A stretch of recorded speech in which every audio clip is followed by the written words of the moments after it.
All set? Okay, if we could please stand for the Pledge of Allegiance, please. I pledge allegiance to the flag of the United States of America and to the republic for which it stands, one nation, under God, indivisible, with liberty and justice for all.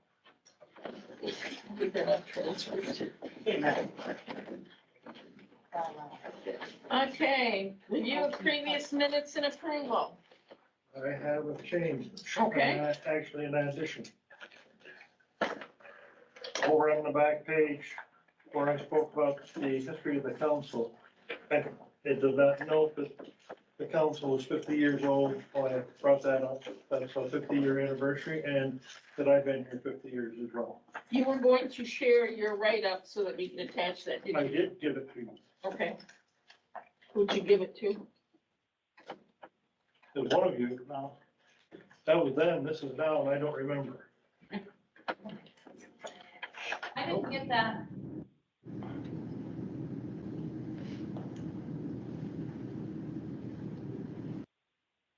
Karen, on page 10, open from the floor.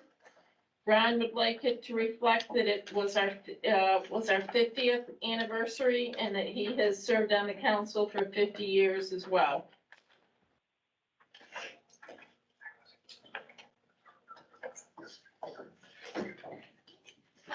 Any other changes or additions? Hearing none, do I have a motion to accept the minutes from the October 16th meeting? Ron makes a motion. Ken's got his hand up too. Ken seconds it. All those in favor, please show by raising your hands. Any opposed? Any abstentions? So moved. Bobby Simpson, Treasurer's Report.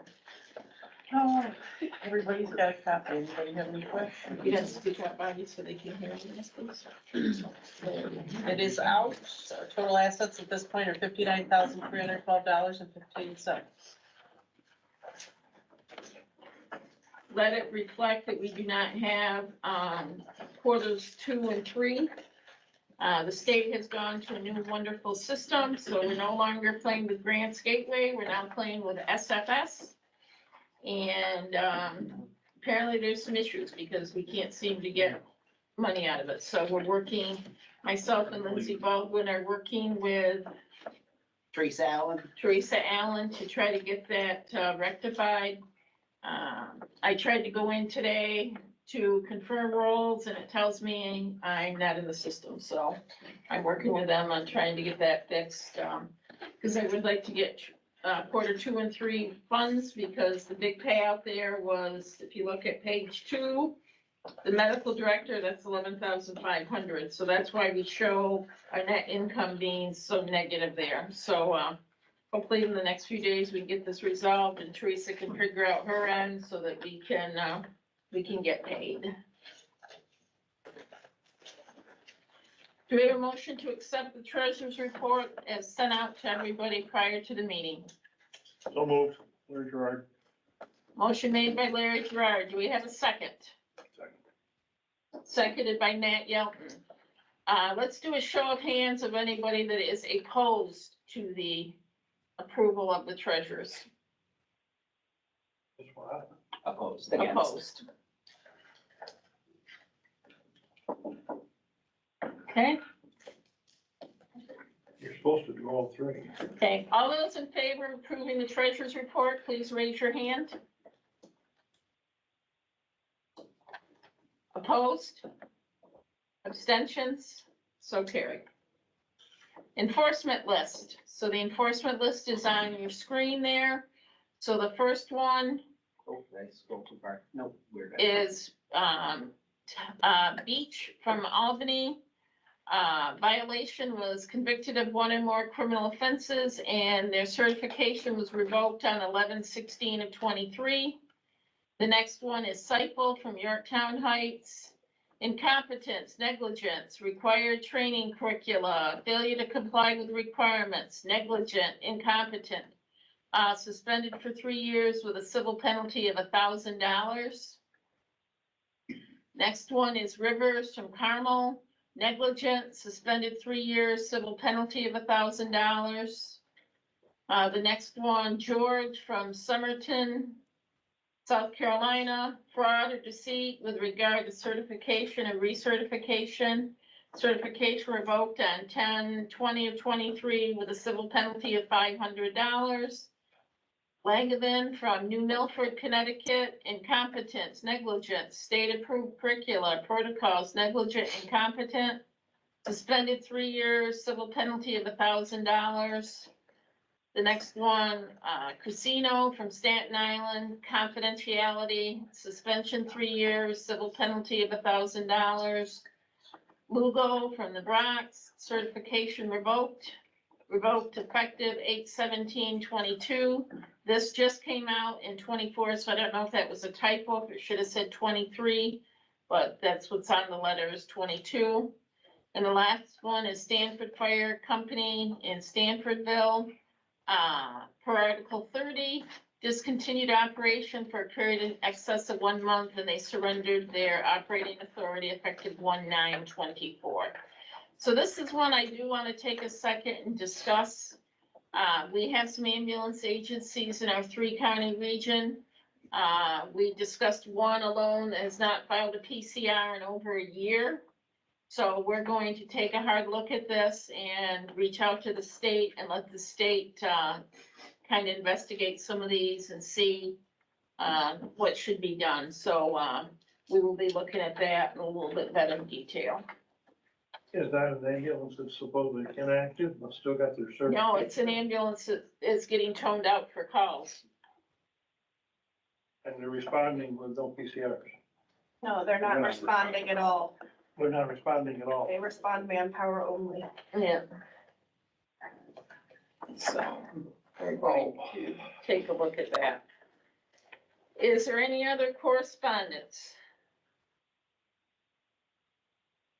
Moving on to committee reports, auditing committee. Every month, Bobby, myself, Lindsay Baldwin from FDREPO reviews all the financials, and they get reconciled to the penny, and there are no issues, there are no concerns, there are no outstanding checks greater than 30 days old, and we're looking at that on a monthly basis as well to make sure we stay on top of that. Karen, bylaw.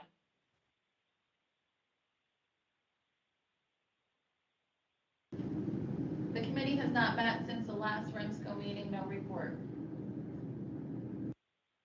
CONs, I've not been provided any information on any pending CONs. Executive committee, the executive committee did approve spending some funds. I don't remember, how much was the LMS system? I don't remember how much. Or how much the iSpring. 700 something, Chris? iSpring? Yeah, 7 and change. We did approve spending less than $800 on a software system called iSpring. And since then, I've signed an MOU with FDRHPO. It's been put on a computer here, and it ties into the learning management system so that we can do training and make it available up on the learning management system.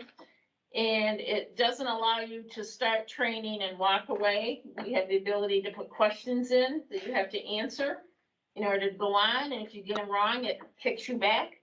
So the days of starting a program, walking away and getting credit for it, we've been able to eliminate that.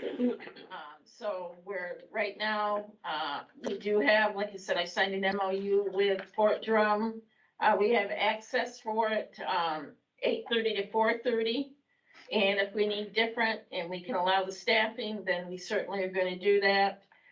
We will be working with Amanda to schedule times to get in there. We have it set up on a computer in a small room, so it's nice and quiet. It's bright in there, so you can record, and allows us to do that. But unfortunately, we hit a little snag this last week. I've been working with Tom Zecker, who got it all installed for us. And he and Jonathan went down to try to play with it to see what it would take to upload. and reached out to the LMS system because it wasn't working. And we were told, oh, well, we don't support those files. We'll do it for you. But it's typically $95 to $120 to upload each one. And we were looking at using this to do the pilot for the Certified Lab Instructor program, and that has 8 modules alone. And we said, well, this isn't good. So Tom did an interesting letter to them and said, you know, we weren't told any of this when we purchased this, and what can you do for us? So they have agreed to do 24 uploads for us for $1,200. And my hope would be that we would do those 24 uploads and be saying, we need more, because we loaded that much stuff up into the learning management system for the region. So I'm bringing forth to you, looking for approval to purchase 24 uploads of training to the learning management system for our region at a cost of $1,200. I'm gonna ask, is there any other systems out there that even if it was more money up front, we wouldn't be?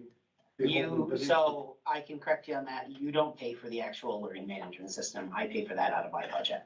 So that's a free platform that we were lucky enough to get basically for the price of one for 2 regions because we cover such a large area. So that's the cost savings that we provide by having the learning management system. This would be to produce content for the learning management system. If that helps. I'm gonna say yes, but I don't know. I think he means alternatives to iSpring is what he's talking about. So it's the type of file that's produced when you make that kind of training. It's called a SCORM file. Any of the platforms that you would use to create that kind of training all use the same kind of file type. That's where the hangup is they don't accept that SCORM file through those means. They are working on developing it. So our LMS is the CipherWorks who owns So our we're program. tied to this for now. Yes.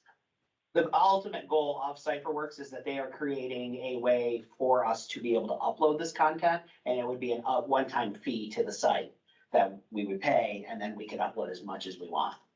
But that's in the works, and they don't even have an estimated time on when that would be completed. Because it's not a high priority for them because they don't make money if you do that. Does that help? Is 24 enough? I think it's a good start. I would love to come back to you in 2 meetings and say, guess what? We've uploaded 24 trainings and we need more. I think that would be a great problem to have.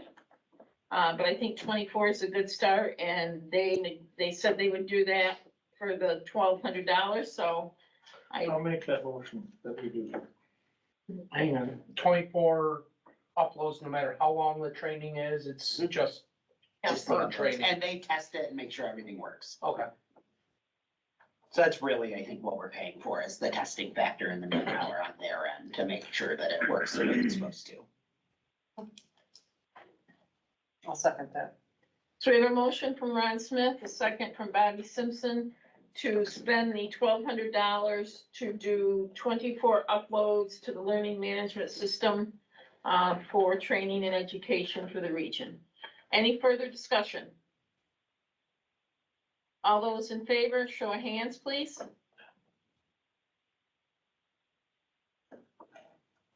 Opposed? Abstentions? So carried.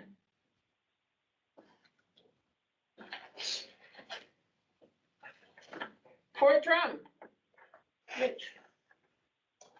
So, as many of you may already know, our air medevac and our aviation brigade is leaving this summer. Speak up a little so they can hear.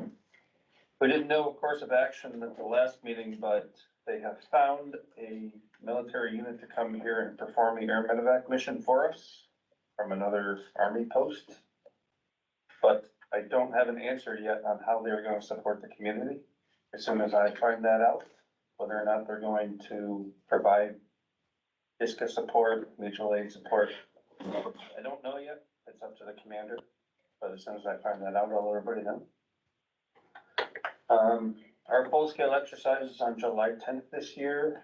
As it stands now, we have 5 hospitals that are conducting their ER surge tests in concert with our exercise. American, Carthage, Gouverneur, River, and Lewis County General. So, that should be a good event. And I know there's gonna be a discussion about the eclipse, but we are having a gathering kind of celebration on Fort Drum for that as well. So hopefully we'll keep our folks on post instead of adding to the chaos in the community, but we'll see.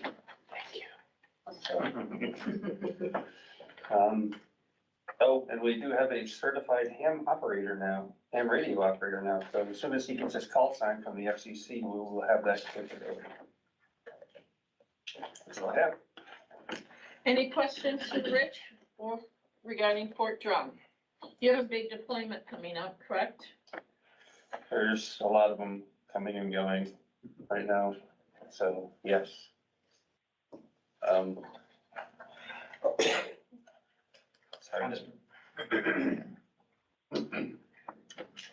Legislation, Chris. So we've been a little busy. We've been setting up meetings, with our representatives. We met with Mark Walczyk today.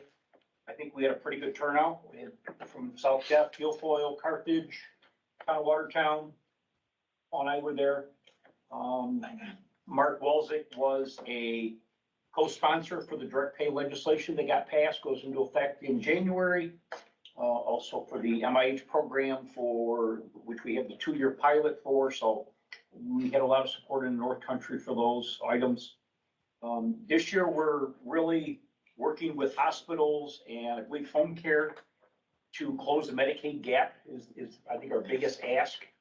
Taking Medicaid and over a 3-year period, asking the state to close that to better align with Medicare. Which would you say it's like a double, almost doubling the Medicaid is really what it would come out to. So we met with them on that. The New York State Association of Counties, Onion, Nicevera, State Fire, the State REMSCO Legislative Committee really have come together and almost all in one voice are really unanimous on the things that we're looking for. I put a couple things up there. There's some bill numbers. What is it? The Senate bills. There's quite a few Senate bills. This seems to be the year for EMS. The New York State Association of Counties did a presentation in Albany with EMS. And I guess typically in that room, there's only a handful of people. Nobody really cares. Well, this year was a near moment from people that attended this. It said everybody is really coming out in support of EMS. So I think we got a lot of people's attention. So if anybody cares about those Senate bills, I have them up there rather than reading them off.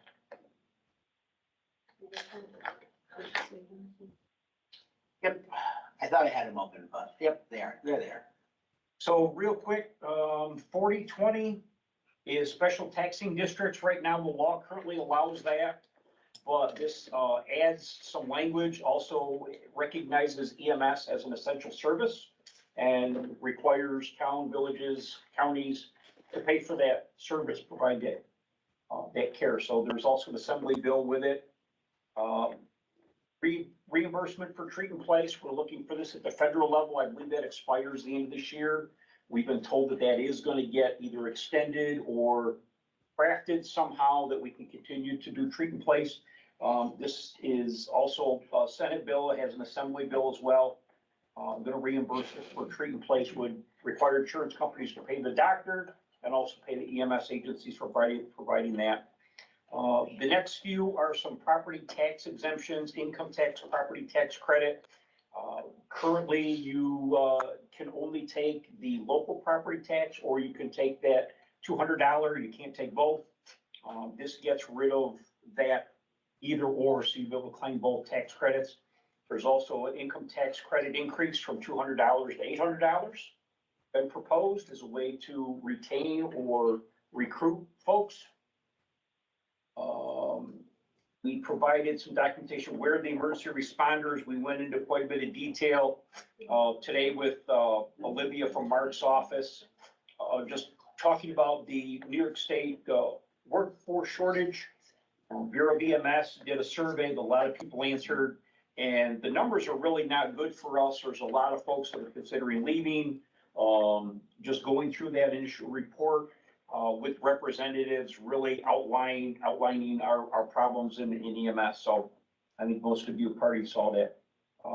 NYSVERA and Onion legislative agendas, were reviewed with them, and we went over the New York State EMS task force. There is a proposal in the governor's budget to add another 7 years onto our MIH program.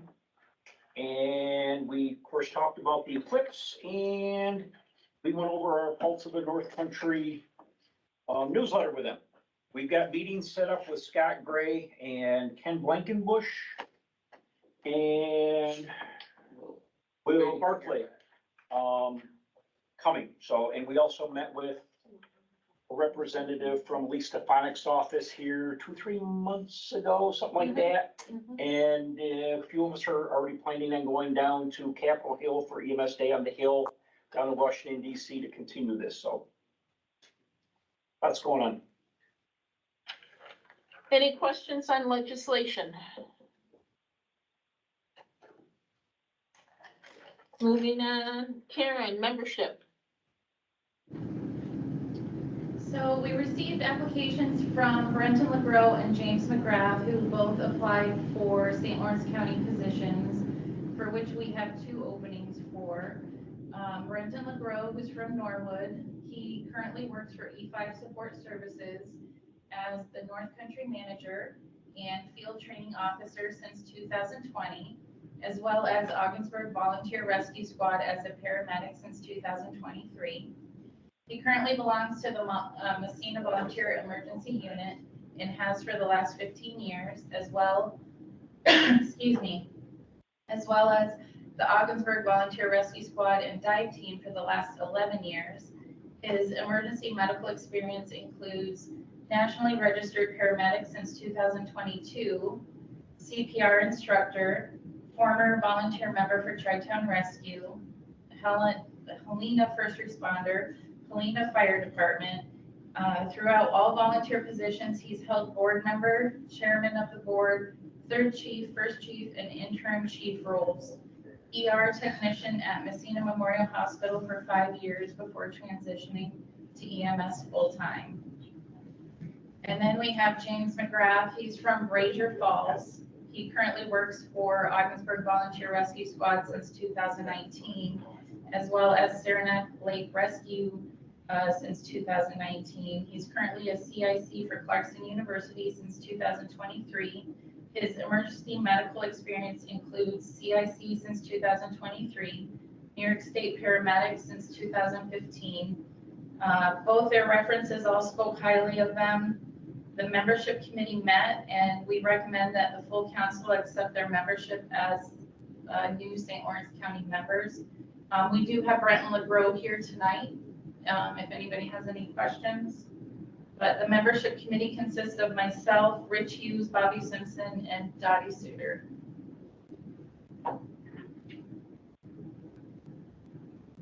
All I have.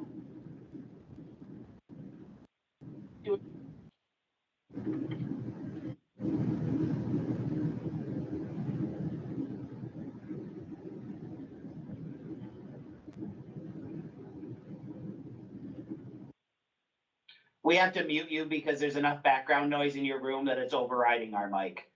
Can you unmute yourself and say who the first person is? We have to vote on them individually. Brenton LeGros. Any questions on Brandon? Brenton? Brenton. Brenton. Any questions on Brenton?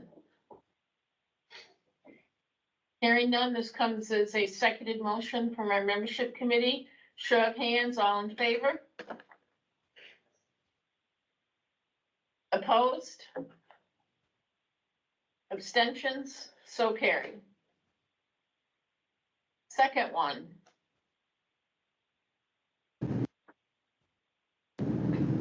James McGrath. James McGrath, any questions? Again, this comes as a seconded motion. All those in favor, show of hands. Opposed? Abstentions? 2 new members.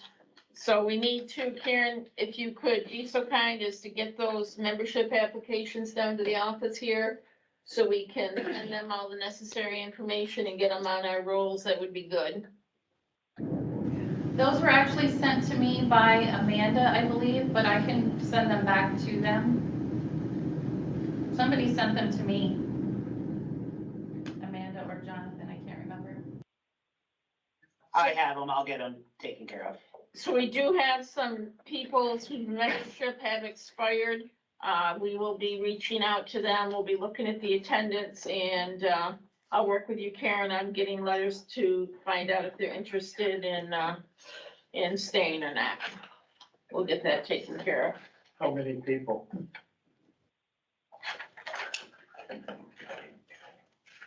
8. 8? Lot of people. Paul Barter. Karen Blackburn, Ken Gardner, Time. Rich Hughes. His just needs to be reappointed. That should just probably not have a date there, because that's just a Fort Drum representative. You want me to take the date off of this? Yeah, we'll take the date off his. Myself,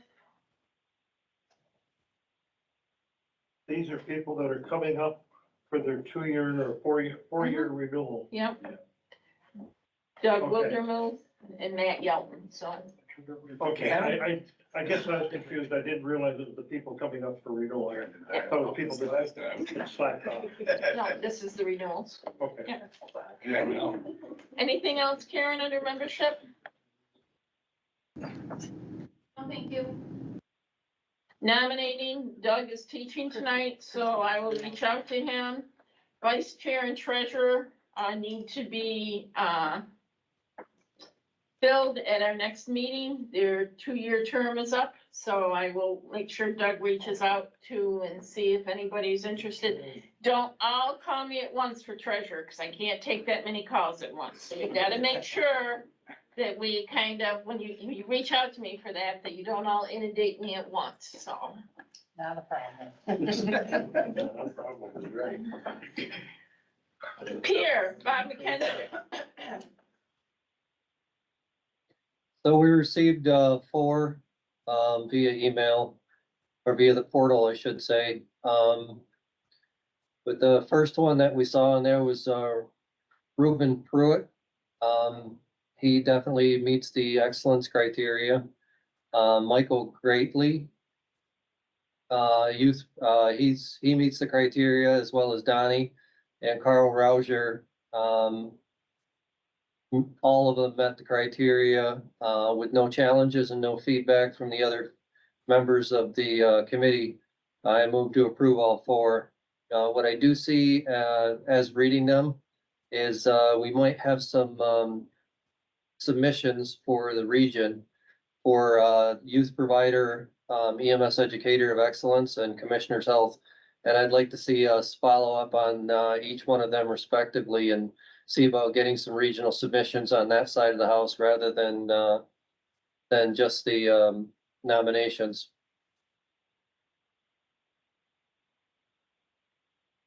Chance to recognize our own.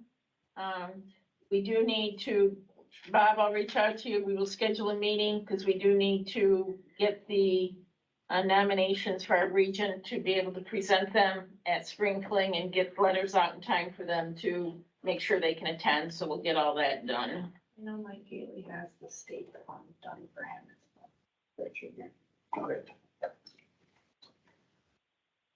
Program agency. All right, we're gonna roll this in with Dr. Delaney's REMAC report and do this all together as soon as I figure out what button to push. All of them. I'm good at pushing buttons.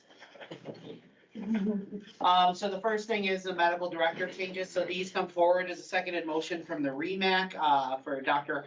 Gray to take over as Rutland's Fire Department's medical director, and Dr. Coates to take over for North Lawrence. We are in the process of cleaning up the rest of their paperwork.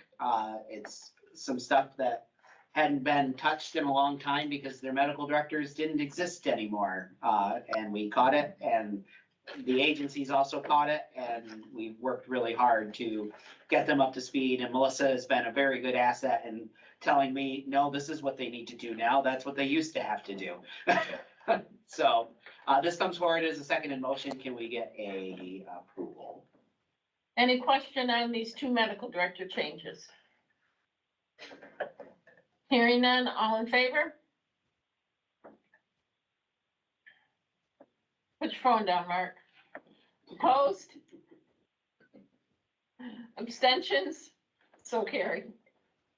Perfect. Pat, so with that medical director change, North Lawrence has updated their public access defibrillation stuff. Well, we're working on it. So they're updating it to reflect the change in medical director to Dr. Coates. New pads, FDR-HBO finally has one. If you walk out of this room and to the right, you'll see a stop the bleed kit, a emergency Narcan kit, and a public access defibrillator. And we went with LifePak because Guilfoyle is our transport agency, so it's plug and play with what they have. City Fire too. City Fire and Town of Watertown, if they're, whoever comes and fixes it. If Bruce hears it for me, he might show up tomorrow. Don't say that. Watertown YMCA and the Fairgrounds YMCA, Safety Group, New York Auto Dealers, Blevins Ford and Governor, the Life Church of the Nazarene in Watertown, and the Turin Ridge Riders. IGEL BLS demo projects, these are all of them, including Constableville that I've forgotten for the last two reports. They've all signed up for the demo project. Regional BLS adjuncts, these come as a seconded motion from the REMAC. For BLS Narcan, Rutland Fire Department and North Lawrence Fire Department. For BLS Albuterol, Rutland Fire Department, and for BLS CPAT, Rutland Fire Department. Again, these come forward as a seconded motion. Any questions? All those in favor? Opposed? Abstentions? So carried. EPCR, so our list has dwindled down quite extensively over the last year. So North Lawrence Fire Department is in process with the state image trend platform. Chameau Fire Department with the same platform, and Rutland has gone live with the state image trend, leaving just Great Bend Fire and Potsdam Campus Rescue as our only non-electronic agencies. So that's a big win compared to where we were even a year ago. EPCR data integrity, so the NEMSIS 3.5, NEMSIS 3.5 is now live. EPCR vendors have until July 1st to go live with 3.5. So they will be working with their individual agencies. One thing that is going to be coming down the pipeline though, as far as regulation, is that if an agency is non-compliant with their charts being uploaded to the regional sites and subsequently the state site, the state will be coming after the agency, not the software vendor, the agency, because it is your job as an agency to ensure that you choose a software vendor that is New York State compliant. Speaking of New York State compliant, we'll go to ESO. So the issues with ESO have been semi-resolved. And by semi-resolved, it means they turned off the rules for them so their charts could flow through. So ESO is stating that everything is fixed and everything's hunky-dory, but it's not. They just don't have any rules to follow right now, so we can actually get data through the hospitals and the state. How many ESO? 4. 4 agencies? Yeah. So they're aware that, Yes, and when is it gonna be turned back on? For when they ESO? go to 3.5. So if they hold off a year, They'll have to go live with it till on July 1st. okay, They have to. okay. So this was done to allow ESO to focus on the 3.5 transition, but the last update that I was given by Peter was that they hadn't even begun it. So we'll see how this goes. Probably as swimmingly as it has been. So CQI initiative, I'm gonna let Amanda and Jess talk. All right, so back in September, we came up with a CQI initiative. Initially, we were going to do CQI of every agency in the 8-county region that we cover every month, but that's a lot of charts and That's a lot of agencies. yeah, we don't have that kind of time. So in addition to the CQI, we are pulling a monthly number of charts that are uploaded to the state image trend. That will be provided to each agency to ensure that the charts being uploaded matches the number of charts they created. So far, every agency that has had a discrepancy has been pretty receptive to reaching out to their vendor to fix the problem, and the charts have been uploaded. So for the CQI initiative, agencies that run over 100 calls a month or 1,200 calls a year will be selected quarterly with a max of 5 charts for the month prior that they are to the month prior, or the month prior. So like this month I pulled January's charts. Agencies that run less than 100 calls a month will be selected once a year with a max of 5 charts. Charts have to have patient contact, so no cancellations or standbys, and for refusals, it can't be like, oh, the patient didn't want any care, you know, it has to have like assessment, vitals, that sort of thing. So the categories we're looking at are the call identifiers, the run number, the date, the type of call. We're also looking to see if the chief complaint is documented, is the history of present illness documented, is the primary impression documented, if there's 2 sets of vitals, if there's not and the patient was transported, is it documented why there wasn't 2 sets of vitals. We're looking to make sure medical history, meds, and allergies are documented. The assessments are completed using the documented primary impression, if treatment met protocols, and if there were changes in condition. This is more pertinent to if there were negative changes in the patient's condition. There's also a note section that we can put comments in to recommend the agency things. If the agency was selected, they will get a summary of our findings with these categories, and then a general overview at the bottom of either things to improve on or what was really good. And are we sending them to the medical directors? Is that? Yes. Yes. Yes, and they will be also going to the agency medical director as well. And then what we're gonna do for. Oh, yep, and then for REMAC, I'm going to be pulling a, pretty much statistics for, the meeting regarding these categories. And the big thing that we want to push behind this too is this, for so long, CQI has always been looked at as a punitive measure and, oh, I'm being CQI'd, I must be in trouble. CQI isn't a punitive measure. CQI is an education opportunity.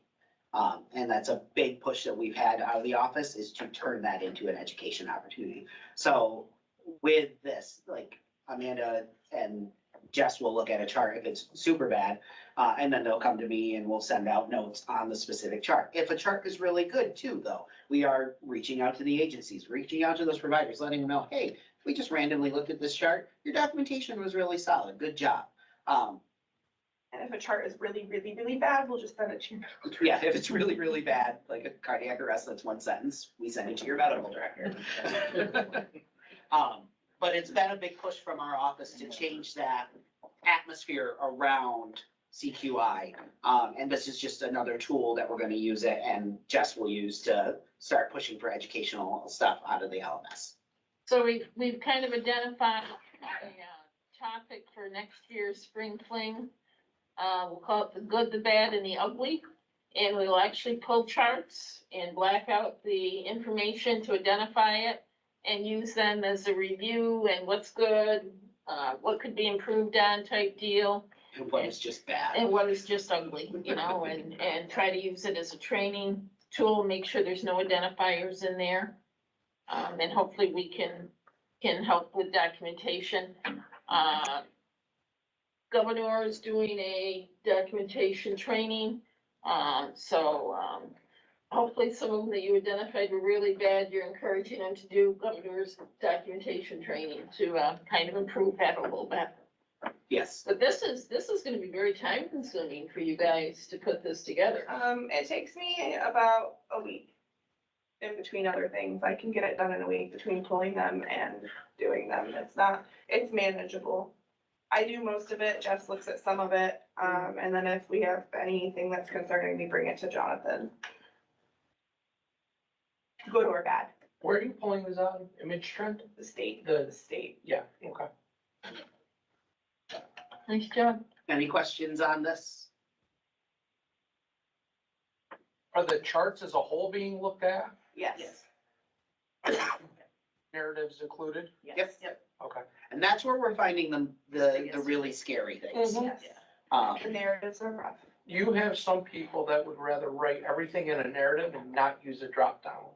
Or put There are that- others that Or will they use just can't all speak the drop narrative. downs and give you 3 sentences in a narrative.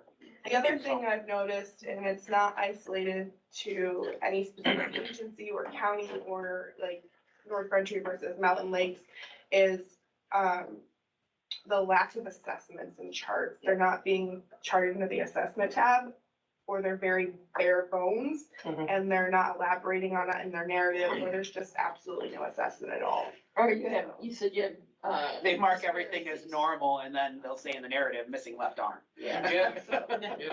Assessments have a lot of room for improvement. Pulse motor and sensory intact and left upper determinant. Probably was.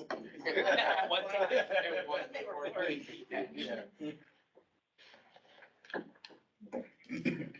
Okay, next. So CME, oh, I didn't put this, so CME Evaluation Agency, I forgot to put this as a second in motion. So Lisbon Volunteer Fire Department, so Ann used to do all of her CME evaluation stuff under the office, but now that she is no longer with the office, when she went to do them, she went, oh shit, I'm not a CME Evaluator Agency. So she submitted a request. We did give provisional approval with Dr. Delaney's blessings. This comes forward as a seconded motion from the REMAC to approve Lisbon as a CME evaluator. And I said no because she left us, but it still got approved anyways. I said no because she left us. All those in favor? Opposed? Abstentions? CME noncompliance and reinstatements. So these numbers are a little off because we had some people who have changed status throughout the day and we didn't have time to update it. So non-compliant providers, we have total of 47 providers that are non-compliant with doing their CME requirements for the year. 4 of those are ALS providers, 43 of those are BLS providers. So that basically means that they shouldn't be doing their modalities because that's what their additional skills are. Since then, providers that were previous non-compliant and have come back online, that number is not accurate anymore. It's higher than that. It's 7. I think Amanda thinks it's 7, and I think she's right. And then providers that are on medical leave, medical or a leave of absence. We have 5 ALS providers in the region and 5 BLS providers. It is really important to note that agencies are getting much better at notifying the program agency when they are no longer running with, or when a provider is no longer running with their agency. Previously, when we would do the non-compliance stuff, we would reach out to an agency and they'd be, well, they've been gone for 6 months. Nobody would tell us. Agencies are getting a lot better at letting us know when someone leaves so we can track down that provider and find out who they're with now and where they are, or if they've completely left the region or they're done providing, period. We go through, Amanda now goes through monthly and pulls everybody's expiration dates out of the HCS to see if they have recertified or not in that month. And we update our database accordingly. So if somebody doesn't update their card, we don't really need them to get a hold of us. We're taking them out of the system anyways. Wrong computer. There. Upcoming trainings. So we have Fort Drum EMS Day, March 2nd. So this coming Saturday, we have 19 providers registered. We have a lot of really cool things planned for the day. We do have a request to the REMSCO for support for lunch for that day at a max of $350. I'll make that motion. I'll second it. So we have a motion and a second to cover the cost of lunch. So there's 19 providers, but there's gonna be about 10 additional resources there, so around 30. So that's where we came up with the 350 maximum. Is any further discussion or questions on that? All those in favor? Opposed? Abstentions? Debbie, who made the motion and seconded?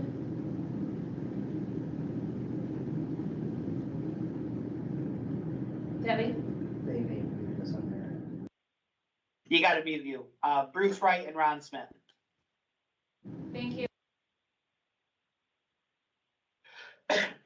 Spring Fling 2024, so April 11th through the 13th, we have 40-ish. That number's changed since this was done too. Have registered so far. We have 8 vendors registered, actually 9 because we got Mercy Flight stuff. And we have more people who have reached out about registering as a vendor, but needed some additional information from the REMSCO to be able to submit it through their corporate chains.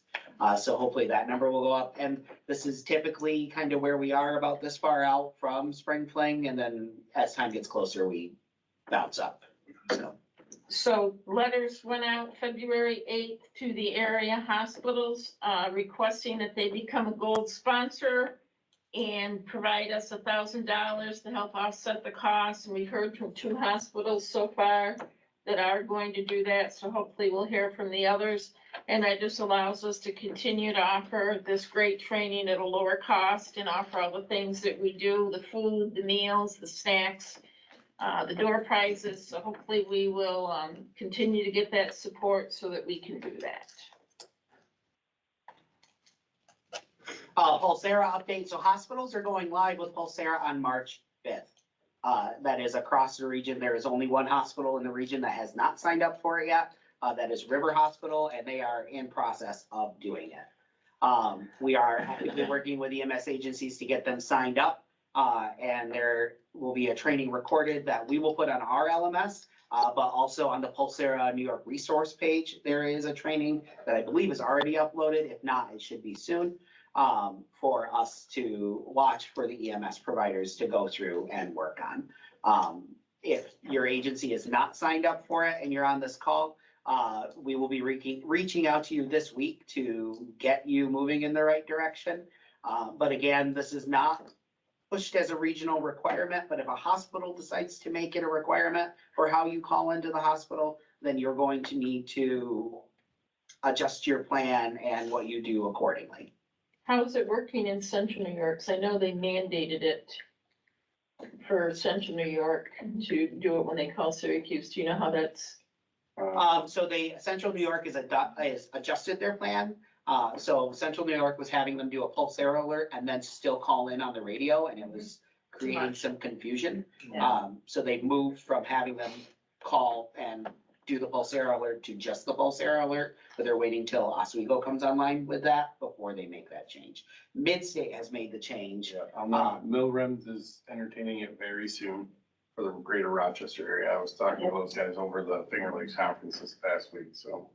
Sounds like pretty much everybody's gonna knock all their old systems out of the way and go to this. Well, and it's a significant cost savings for the hospitals too. Yeah. Because they don't have to keep the CarePoint system. The only downfall, and we're working through this with Pulsera, is to find a way to integrate the call recording app part of it into the Pulsera app. If they are a paid client, the hospital is a paid client, it will record the calls, but to the hospitals that are just on the free Pulsera One application, so that would be Lewis County General, Carthage, those hospitals, they don't have a call recording function, so you need to call through dispatch still to get that, or call their recorded line.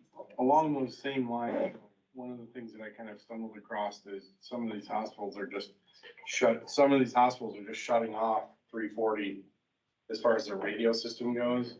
And then when the world melts down and the cell phone network takes a dive, or there's just a massive amount of, like, there's an MCI, for instance, Pulsera is probably not gonna support that, and the radio communication may be the better option. Or us helicopter folks who still can't use cell phones in flight are still using the 340 system or whatever established radio system there is. So maybe there should be someone should be kind of the gatekeeper to keep the hospitals honest with the radio system, because a lot of times they end up turning them down, shutting them off, they collect dust, and no one knows how to use them. In the event that something happens catastrophically, like recently with the AT&T system, for instance, maybe kind of, sort of, radio protocol kind of kicks back in, and they know, well, not a lot of new EMTs know how to do that stuff, but some of us older dogs kind of rely on picking up the radio and, you know, pushing some buttons, you know what I mean? So. As far as I know, the Pulsera is, working well in the Albany region. Their hospitals, they've been on it, using it for the longest with good results and positive feedback to providers. Here you go, Amanda. You can talk again. Thanks, I would love to. So FDRHPO launched a new website recently. I had the lovely task of creating the EMS page. Everything that was on the former page is still there. The subscription to our weekly mailer and director's newsletter is over here now. This does still go out through MailChimp, but you can also find all our postings and our blog. So everything is right there. Why is it? It's just because it's a photo share. So there's the resource library, the regional registration, there's a link directly to the LMS system, the REMAC and REMSCO page. Looks like this. It's got the REMAC policy handbook, the meeting schedule, there's a page for CISM and the REMSCO bylaws. This is exactly the same information that was on the previous page. I have updated the membership list, which I will do again this week. But everything that was on the former website has been integrated into the new website. For the meetings, it just links us to the most current meeting, which will also take you directly to the playlist on YouTube. You want to show them the system page? Yeah.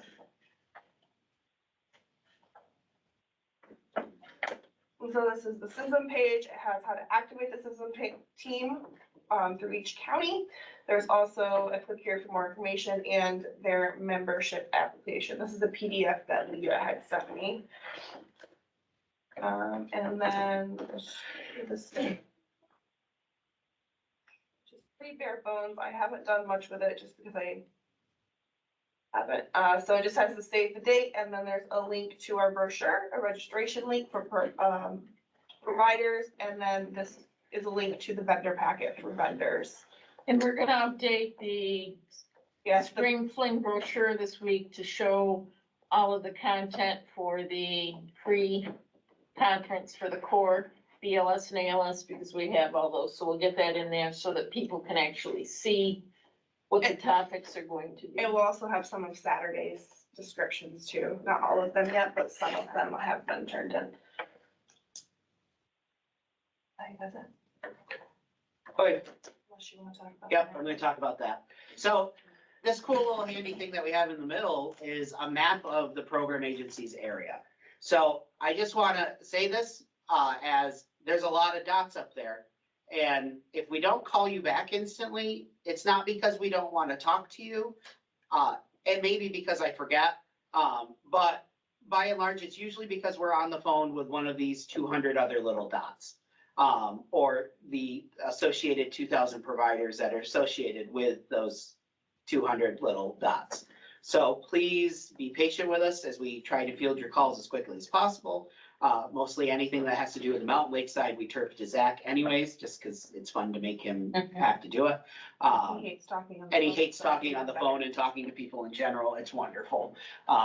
So I just say that as a, please bear with us and we will get back to you as soon as we can. Thanks. That's my little PSA about that. We also have the MailChimp. I'll let Debbie talk about that as soon as it decides to open. So our second, the Pulse of the North Country newsletter went out. We are sending over 350 of them to the elected officials for the 3-county region. Any of our folks can go to the website and there's a link there to get you to that. So we started with investment, and Bruce Wright wrote an article for us on the cost of ambulances and fuel and insurance and equipment and all that good stuff. That's the first article. The second article is on Raleigh Churchill. Raleigh was a paramedic in this region, was the first director of TIERS, and had a sudden cardiac arrest at home, and his wife was there and his daughter, and they started CPR. And then some law enforcement showed up and they took over, and then Town of Watertown ambulance got there. And he was a save and he walked out of the hospital. So he's actually going to be our guest speaker at Spring Fling for Friday night. And he's gonna talk about going from the seat to the stretcher and what happened through that. The next is the EMS salary survey analysis. That was information that we'd gotten through the state. And we thought it was important to share a lot of that information again with our elected officials. Then we talked about some policy recommendations, because we thought, again, they need to hear it from the EMS standpoint, what we're in favor of type deal and what's on there. So that is in there. Then we explained what the Star of Life means so that they understand all the different branches of that. The Spring Fling is there. And then just the different levels of care and what they can do and what's involved. So I'll be getting the newsletter committee together to work on the next one. I had brought to this council permission to hire Crystal Kittle at a cost of $100 a month to help work on this. And this is our second newsletter, and this one was supposed to be out in December, and it didn't get out until February. The other one was supposed to be out in September, I think, September, October, and we were 2 months late on that. So I would like permission to explore perhaps working with somebody else to help us make sure that we can get these out with the agenda that we've come up with, which is every 2 months initially, and then maybe down the road looking at quarterly. But with everything going on, we feel it's real important that we get this stuff out to our elected officials. And it's not just at the state level or federal level. We're sending it to mayors, we're sending it to supervisors, we're sending it to anybody. We had 3 different counties. We had 3 different people that were tasked with getting us emails to do that, and we were successful at that. So I would like permission to look at possibly modifying who we're doing this with so that we can make sure that this is being done at the timeline that we want, not that somebody else can do. You're looking at dollars, are you not?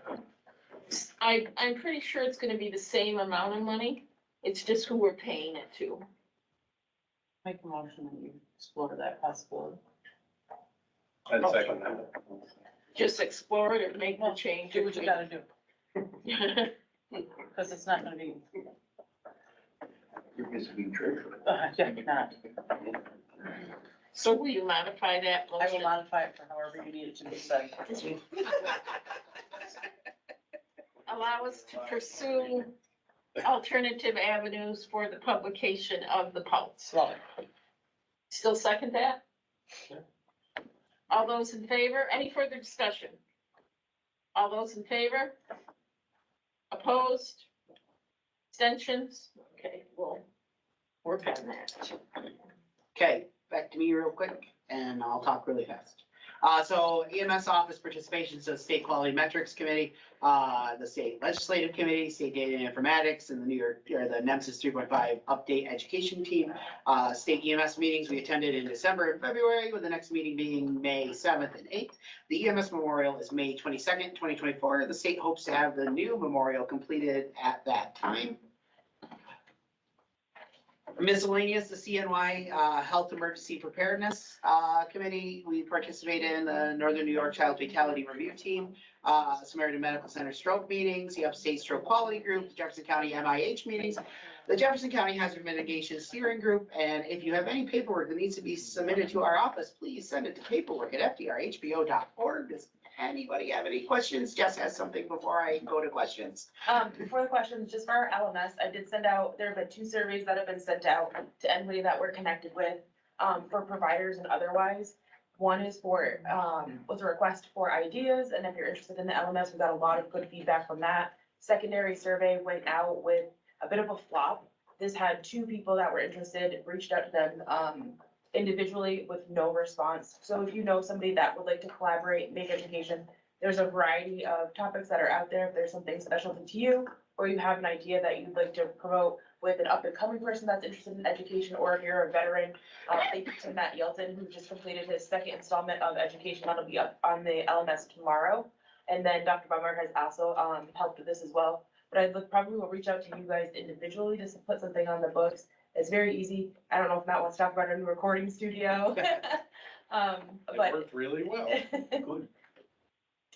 so we will be working with iSpring as well in here, but there's all sorts of conversations that we can have about it. But please spread this around to your providers or people that you know, to contact me or to fill out the survey. We will be sending it out again for a call for educators. You don't have to be a CIC, you don't have to be a doc. This is really just to promote any variety of topics with any individual that would like to produce some sort of educational topic and put it on our LMS. Questions?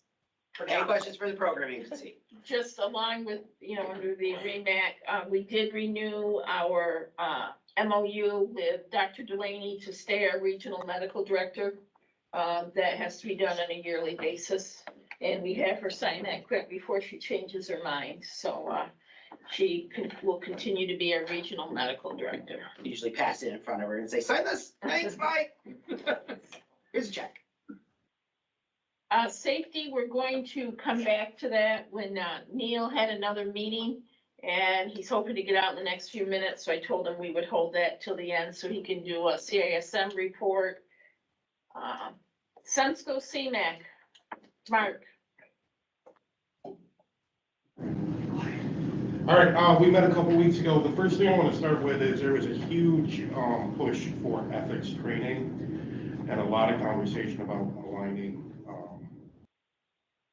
some ethics trainings at the regional level, especially when it comes into actions such as steel and roads. And I will actually say this not sarcastically at all. Probably the best part of the REMSCO meeting was actually the ethics training. And for those of you who've never been to a REMSCO meeting, come down and you will understand what I mean. But they did actually have a really good ethics training in the schedule for like an hour and 15 minutes, and it actually went an hour and 45, an hour and 50 minutes. So on to other exciting stuff.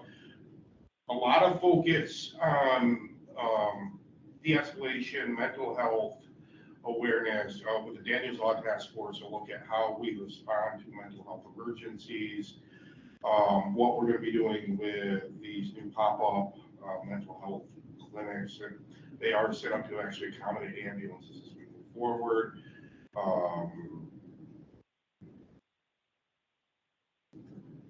There's protocol changes that are rolling out on 7-1 on the most part. There's nothing overly humongous in them. A lot of it is cleaning it up and trying to get some nomenclature done and a couple of typos and stuff like that. They're looking at some hospital protocols and alternative medication formulated with drug shortages. That updated list will be coming out. CCs. That level of care does not exist after midnight on July 1st of 2027. They are making sure that the bridge program, their last cohort that they're going to be running, I believe, starts in May of 2026, which will allow it to align so that people can get certified. But at midnight on July 1st of 2027, CCs fall right out of the protocol book. They fall right out of EPCR systems, and they drop down to AEMT. Unless they took a bridge or other means and went up to paramedic. They get the AEMT.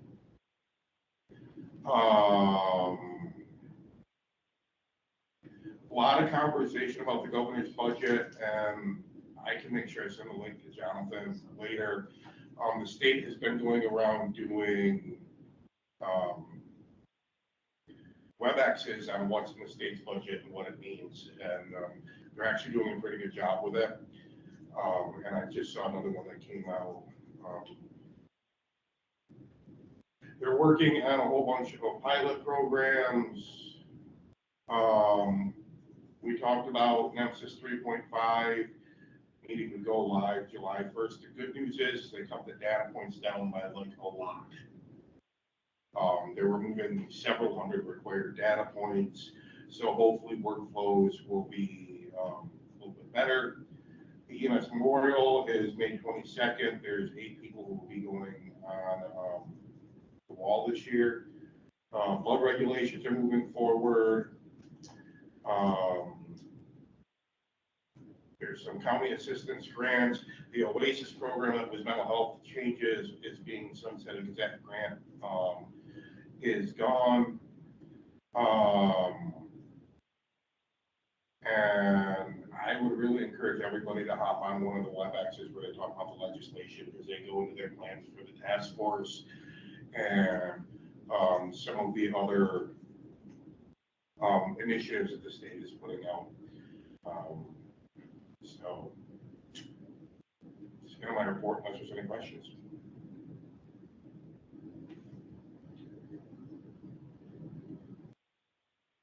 I did ask, when we were down there a couple weeks ago, the status of Dr. Coates.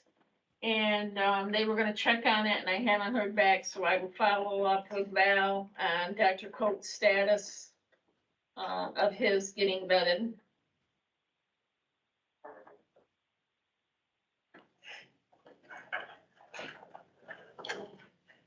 Training and education, Paul Barter. Since our last REMSCO meeting, we've not had a meeting. Okay. County reports. Jefferson County. Okay.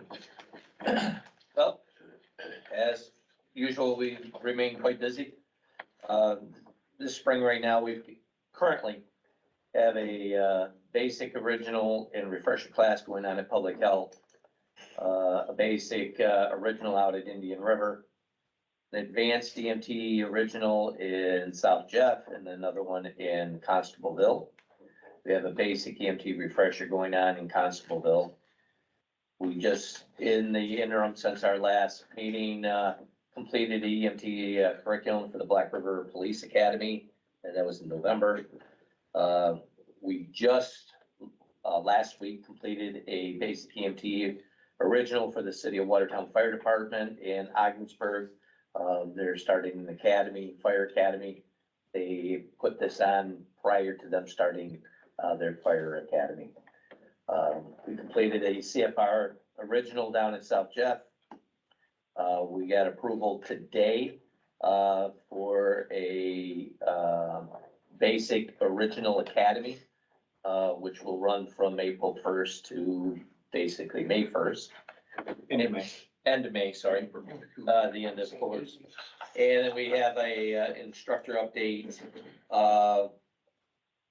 planned at the spring fling. We've submitted everything to Drew in Albany, so we're just waiting to hear back approval on that.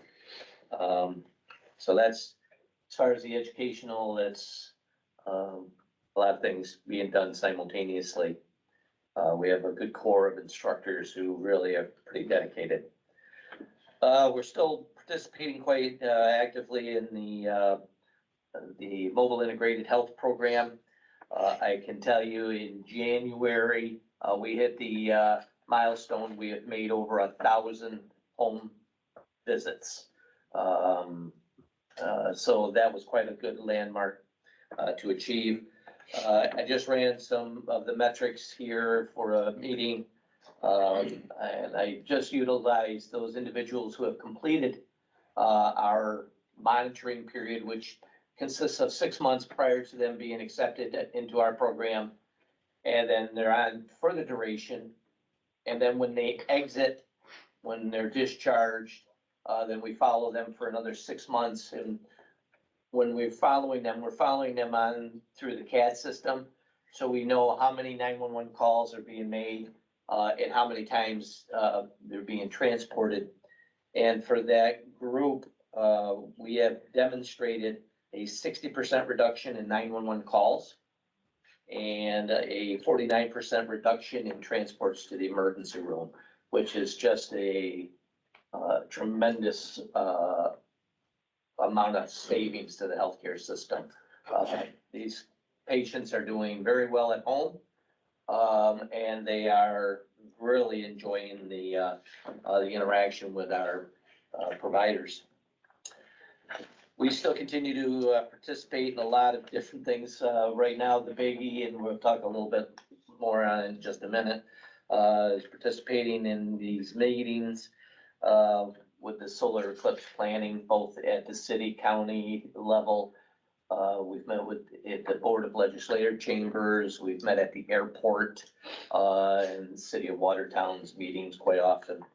So we're involved with that. We've got plans intact with our agencies in the county, and Chris has been doing extensive coordination with the surrounding counties, Oswego, St. Lawrence, and all the way down around the lakes to Erie and Monroe counties.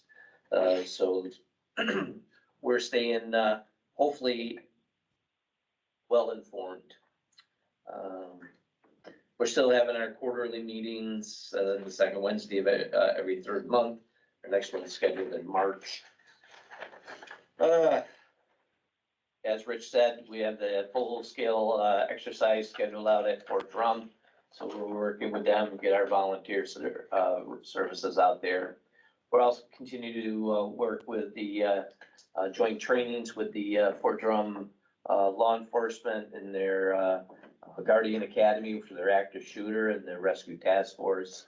They have an upcoming class coming up in March. For those that aren't aware, our providers are getting hands-on opportunities to practice MCIs and the different roles within that MCI. And it's just been a very great program. And the big topic, if anybody is not aware, we're going to have a solar eclipse in our region, which is scheduled on Monday, April 8th. The Watertown area is in the line of totality, and we're supposed to be dark for about 3 minutes and almost 40 seconds. So the whole duration of this event is about 2.5 hours, starting around 2 o'clock, and be resolved by around 4:30-ish.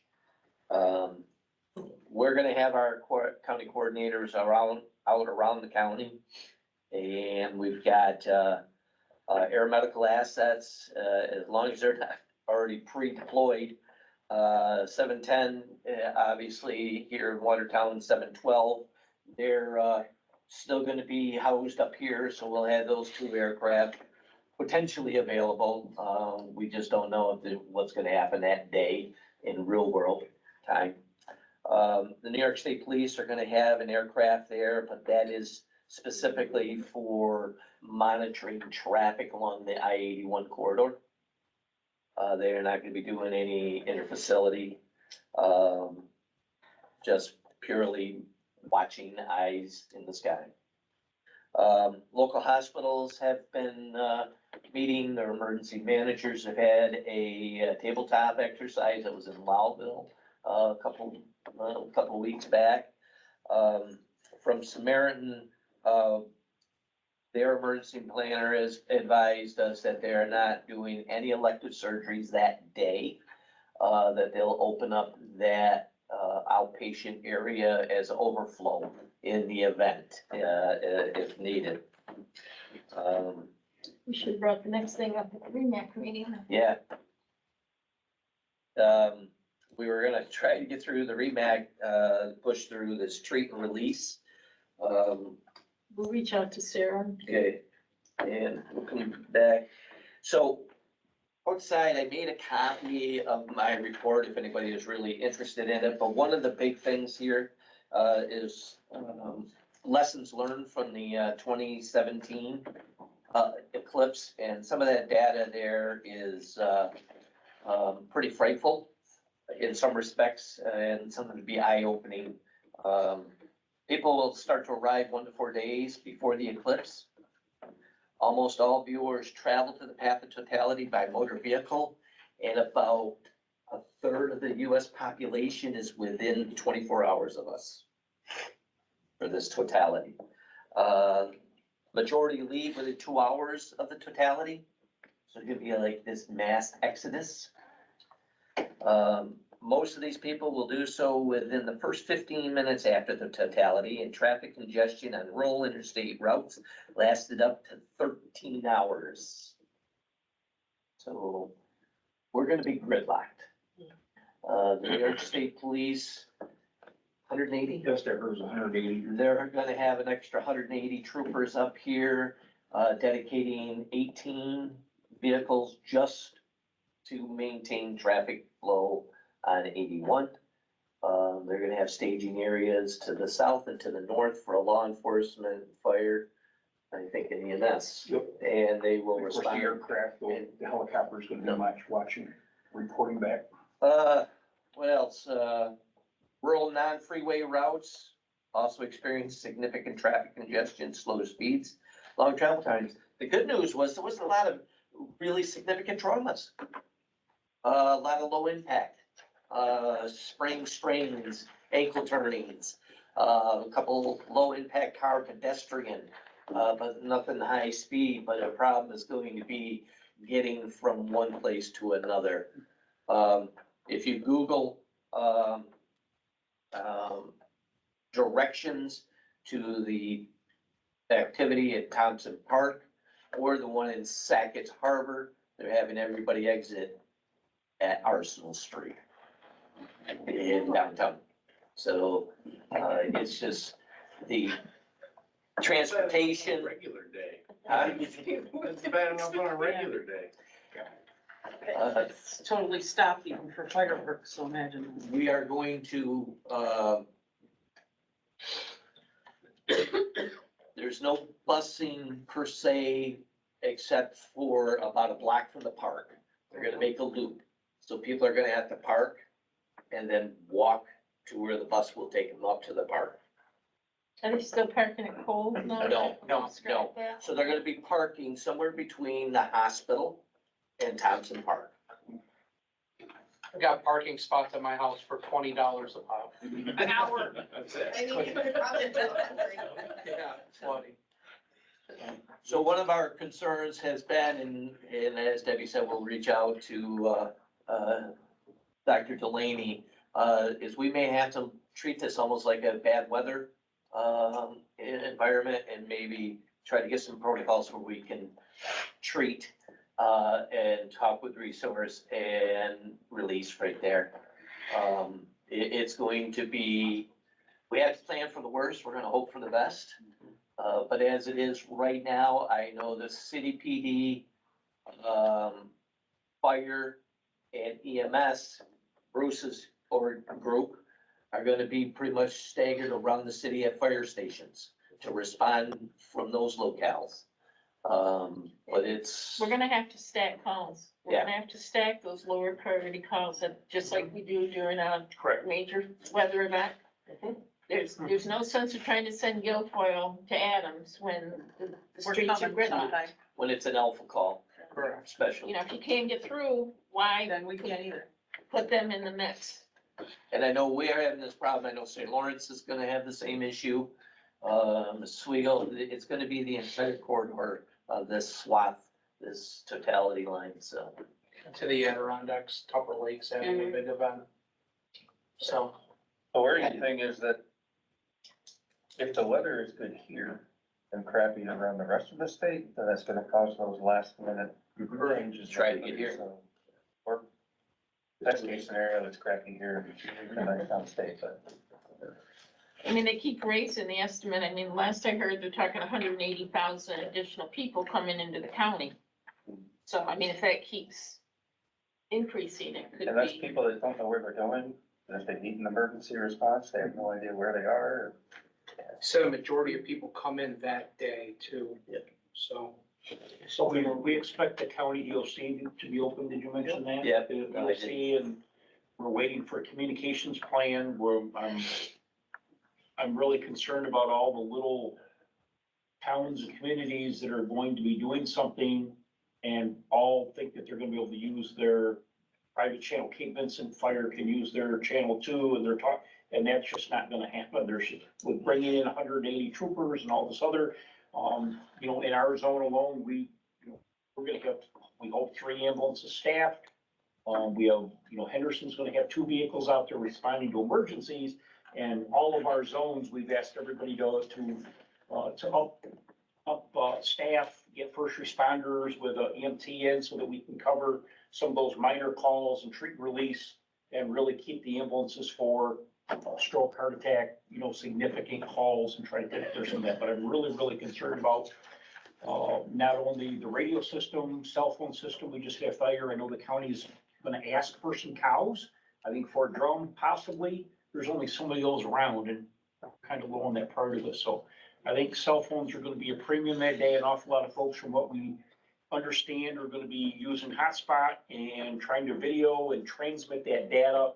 It's just gonna potentially gonna wipe us out. So we're gonna have to be very well prepared for everything and hope for the best, quite honestly. So a National lot of Guard, things to look at. National Guard has been requested. We should hear next week at our next meeting.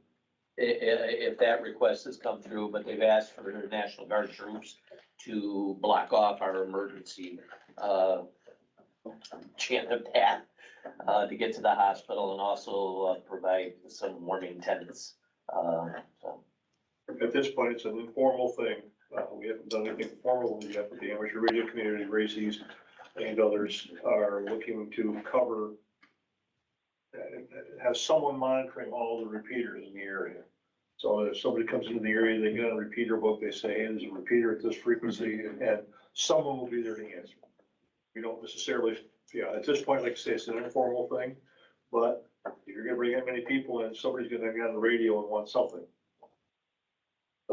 I think Chris can talk better to it. With our trunk system, even though everybody's got their own private channels, each department, but it only maxes out 12 people. Only 12 conversations should occur at a time. That potentially threatens our entire communication system. I didn't know that. Yeah, Anything else for Jefferson County? no, that's probably more That's than probably enough. more than enough, so we should probably get some meetings, calls going with all our agencies. Already going to a lot of meetings. So I don't know if it was brought up at REMAC, but we're scheduled to have a meeting that night. It's down here It's under here. your new Okay. business. St. Lawrence County. Mark, that's you. You're looking around to see who you can pawn it off on, and it's gotta be you. He's waiting for Karen to unmute. All right, so Jonathan Mitchell left beginning of January to go to dishes. So we currently have no one in kind of the EMS role at the county. I believe they're hired for it, there's like 8 applicants. The paramedic class has 17 students in it still. There's an open house March 6th for the second cohort that starts May something. The first cohort will test in September, I believe. There's 23 in the basic EMT class, and there are, I believe, 16 enrolled in the summer basic EMT class that they're doing that starts at the end of May. And yes, we are planning for something that would kick that horse to death with, so I'm not gonna bring it up.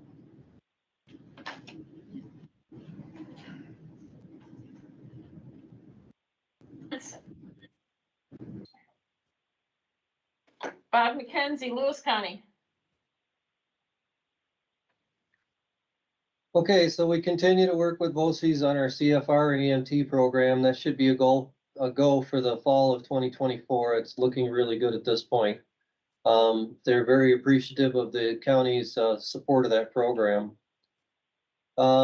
Speaking of which, the classes that we do have running in the county for EMT and for advanced EMT, diversifying the location seems to be really successful, and hopefully we can continue on that path. It's really working out well, and thanks for Matt for flying the flag on that one. We're also keeping close watch on our agency's monthly call numbers. We do recognize that there's an agency that's really dropping the ball, and we're staying on top of that, and hopefully we'll be meeting with them shortly. If we can get them to answer our emails. We're attempting to do the SNRT planning. We got this little ATV rally coming up. The date on this thing has been a moving target. They said it was gonna be one date, and then they moved it up damn near a month. Trying to get all of the agencies on board with it would have been great if they'd have stayed with the original date, but they've already announced that March 30th will be the date of this, so let's just stick that a week before an eclipse. So trying to get the agencies to give up their phone numbers and to get the planning. That's all, by the way, the 30th is also Good Friday, which there was already a huge ATV rally on Good Friday anyway. It's called the Good Friday Run around here. And then that's also Easter weekend. So, you know, planning for this is going to be really challenging, but we'll figure it out like we do every year. As far as the eclipse planning, we do have a plan in place because not planning is not a plan. And we are moving forward with that. The plan has been written. Hopefully we can get the agencies involved. There's a 25% chance statistically of it being a sunny day that day. We've got 3 planned events in our county so far that have actually said that they were going to do anything about it. And as far as the hotels and motels, the 2 that we have in our county, each one of them have a room booking for 2 people on that day. So we've got an influx of 4 people so far for our hotels and motels. So hopefully we'll be able to bolster those numbers a little bit. Other than that, we continue to do what we do in Lewis County, and that's it for me. Anybody want to go over it so we can bolster those numbers from 4 to 6? Does anybody want a hotel room over in Lewis County for I that would love night? to go to Lewis County that day. Get out of our dodge. We are actually expecting that the Tug Hill will be a popular location. But fortunately that dumps into Jefferson County, so I'm good there. Thanks for your share. Okay, next, go on to old business. We already discussed the newsletter, the data collection. We haven't done much more with this right now. I'm waiting to see. I am on the one tag for the state for coming up with the data. So we're really waiting to see what the state is going to come out with, and then we will work closely with our agencies to make sure that we collect the data that they're looking for and make sure that we're able to respond to that. Nancy books, that's old business. The 3rd edition of the Nancy books finally came out. So I have 5 for each county. I sent Mark and Jonathan the proposed form to have people sign to borrow these to get ready to do their CLI. So Mark will work with you to get them up there, and Matt was willing to take his back. Bob, can we have you be the your office be the point of contact to loan these books out?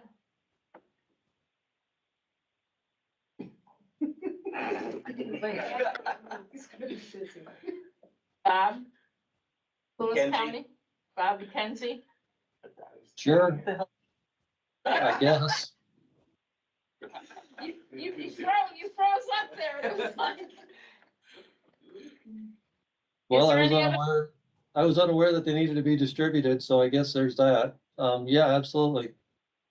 People will come in and they have to give you a deposit and sign them out to borrow them when they get ready to take their CLI test. It's just meant, CIC. or the CIC. Both.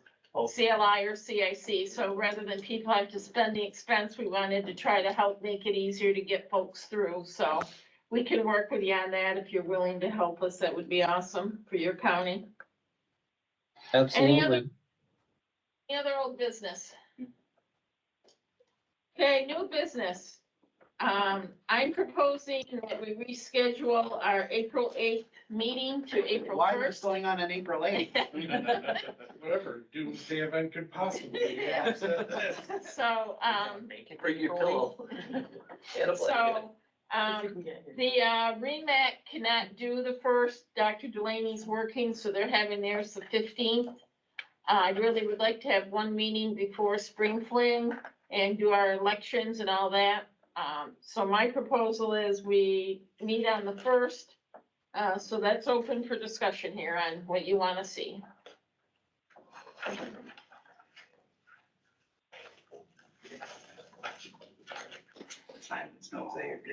Gotta have a meeting. Do we have to make a motion for that? I'll make a motion that we move it to the first.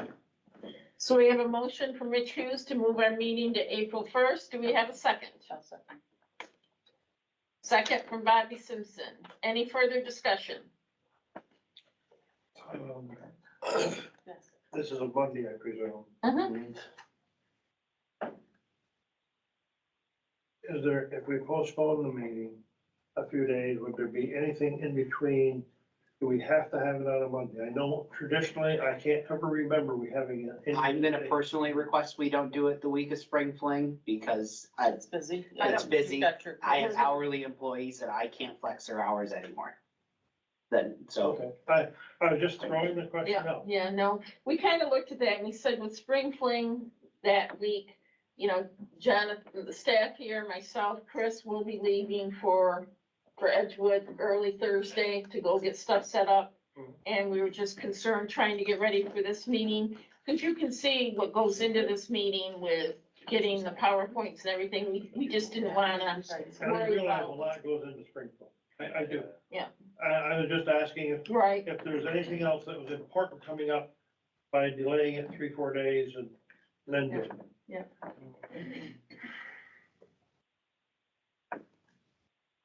Any further discussion? All those in favor of moving our April meeting to the 1st, raise your hands, please. Any opposed? I can't make it. It really doesn't matter. Any abstentions? Okay, so we will update the website, please, to show that that meeting will be the 1st and that the REMAC meeting will be the 15th. Next thing on the new business is Jefferson County Mutual Aid Plan. Paul? Well, this plan gets updated or reviewed supposedly on a regular basis, but it was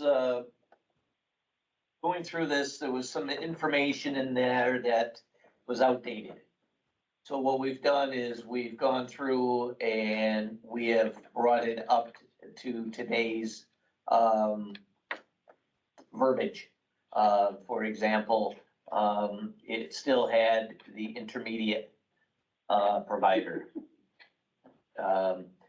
It had the old radio systems, or the old frequencies. And so what we've done is we've updated it so that it is in line. And what we want to do, because it has to come through this body anyways for approval, we want to send this out to all of the agencies and get them all to re-sign the mutual aid plan, so it's more current. This was provided to everybody ahead of time. Does anybody have any questions for Paul on the Jefferson County Mutual Aid Plan with the recommended changes?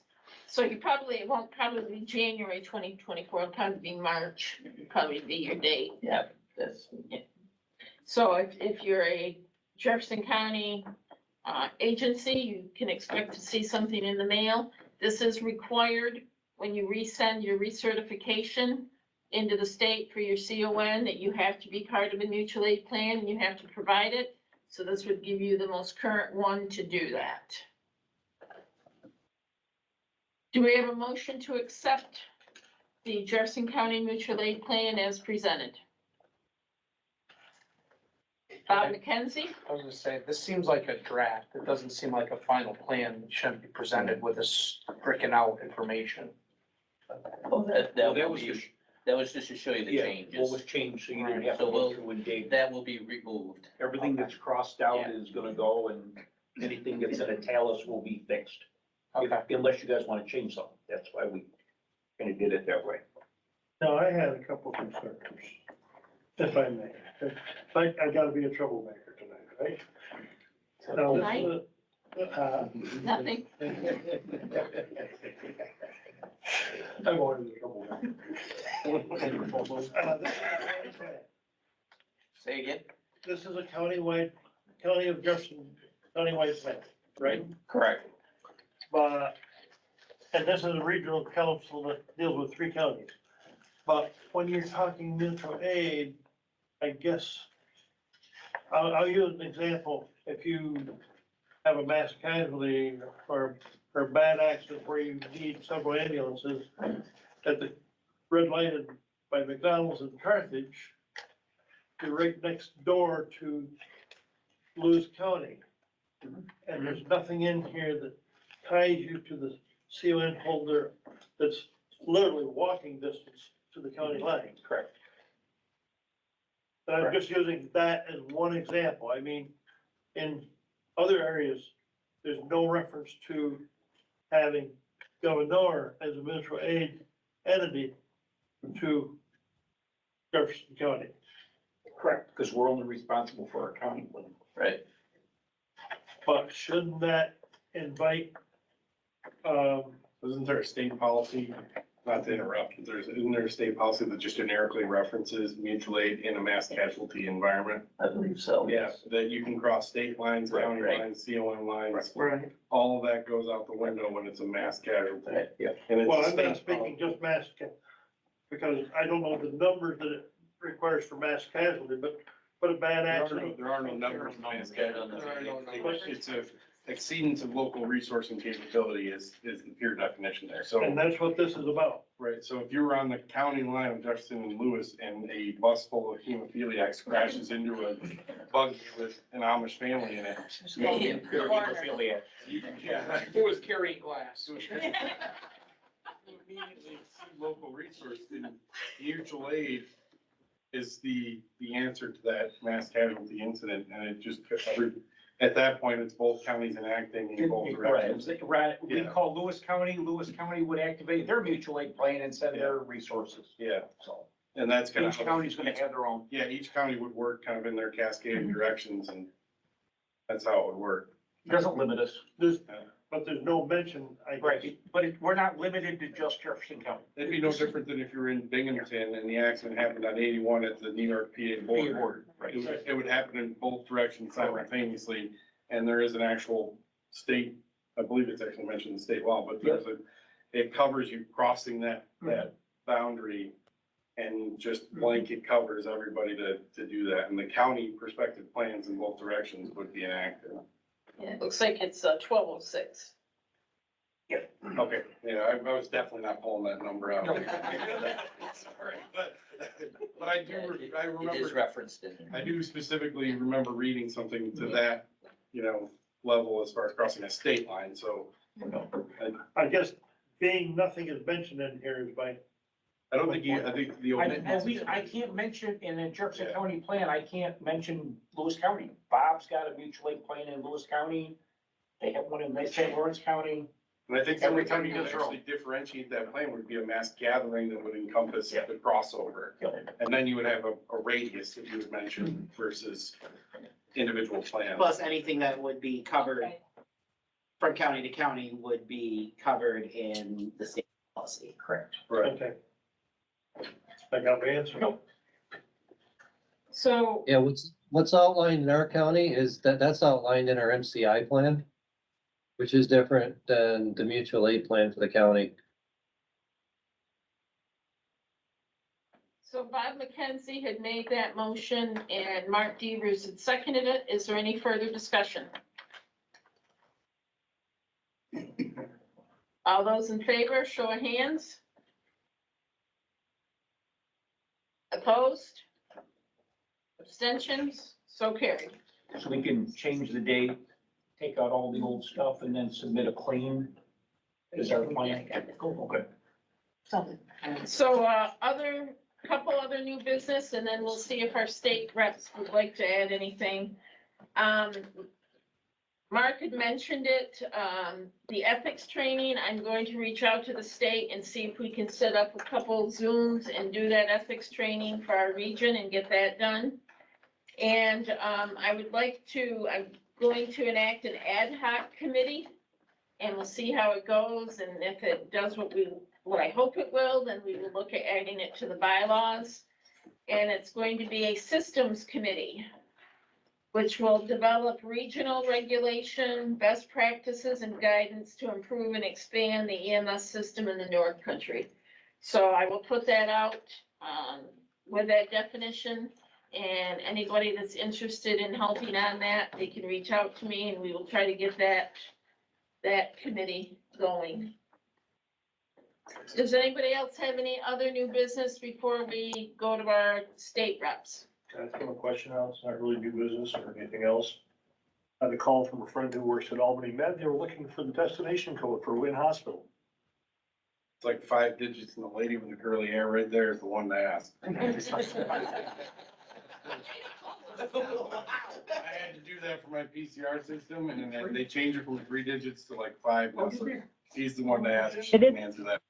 It's a 5-digit code. I'd have to look it up because I don't sit on an ambulance anymore, but, well, you're talking to Tom, my coworker. I will try to look that 5-digit code up for you. That's where the bus takes Tom. Tom, would you like to address our council? I'll just say good evening, and it's very nice to listen to everyone and be here for your meeting. Happy to be a resource to anyone. If anyone has any questions of us, I'm happy to answer any questions. I'll do my best to answer, and if I don't have the answer, maybe Melissa does, and if not, we'll get you a good answer. But I think Mark gave a great review of the REMSCO meeting and new things that are going on in the states, but I don't have anything to add there. Would you like to share with people where you're located and your background, just so that people can put a face on the name? Sure. So I'm based in the Syracuse office, the Central New York office. I actually live in Rochester, so I move around a little bit. I've been a paramedic for about 30 years. I'm also an emergency room nurse. So I've worked primarily in the Rochester area, but I'm originally from Central New York, outside of the Utica area, and I have some relatives up in the North Country, Potsdam and Canton and so forth, and so I've a fond place in my heart for the North Country, and I look forward to working with all of you. Melissa, over to you. Most people know me by voice, not by face, but I've talked to many of you. Who's asking about the location code for destination code for the Wynn? That's me. Larry Gerard. Larry.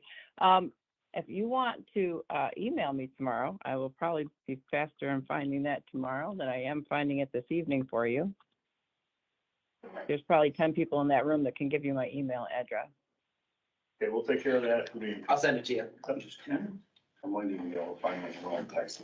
Melissa, anything to share with the group?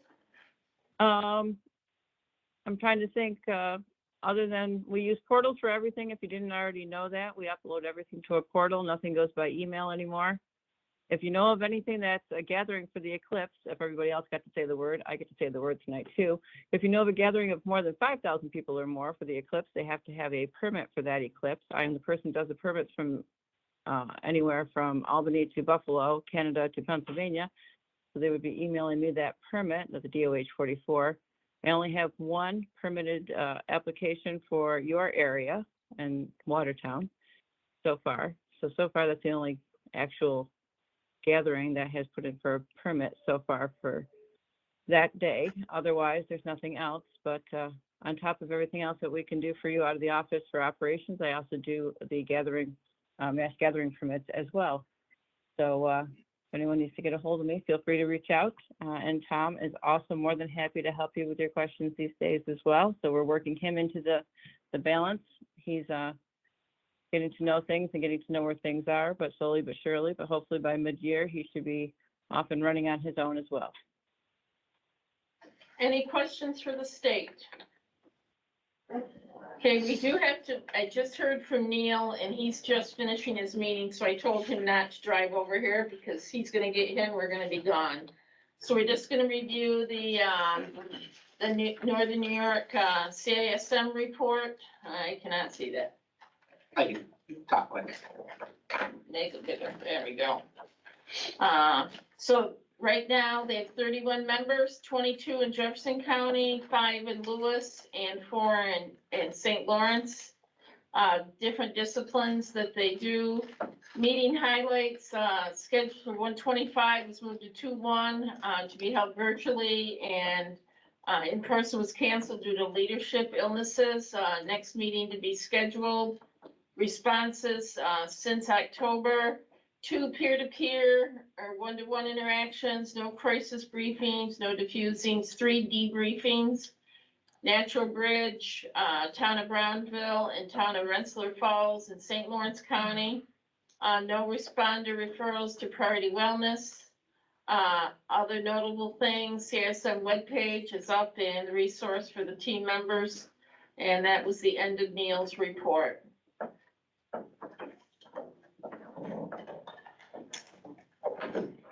I'm sorry, Michael, I should have seen if you wanted to explain to people your new role so that they know it. So if you don't know who I am, my name is Michael Briggs. I am the new Trauma Process Improvement Coordinator at Samaritan Medical Center.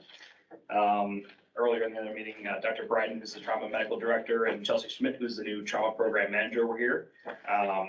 We are starting our trauma program back up at Samaritan, hopefully looking for some state provisional designation here pretty soon. As we progress to build the program, we're gonna ask for your support. We're gonna work with Jonathan and Amanda and the team here at FDRHPO to push out some communication between the local EMS agencies, how we can help you, how you can help us. That's pretty much the update that I have right now. The only thing that I ask, that we ask as a hospital is the pre-notification. So if you have trauma, if your providers have traumas on scene, letting us know 15 minutes at least before you get to the hospital would be very, very beneficial. So that way we can have the trauma activation started, get the trauma team ready, and better serve the patients. But if anybody has anything to pass on, I'm happy to give you my card and we can chat, and yeah, that's me. Can you let the body know what your level? Yeah, so we're going for a level 3. So that's not the lowest level, but level 3. Yeah. That's a start, we got to start somewhere. Yeah. Can only go up.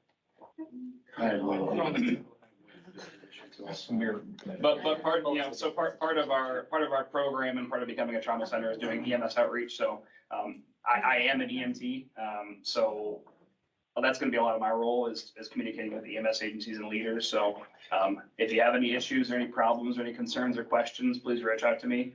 I'm happy to give you my email or my card, but it goes both ways. So I'll probably reach out to you and you reach out to me. So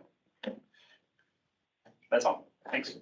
Any other new business for the good of the organization? Hearing none, I would entertain a motion to close the meeting. I'll make that motion. I'll second it. Yes. So we have a motion and a second. All those in favor?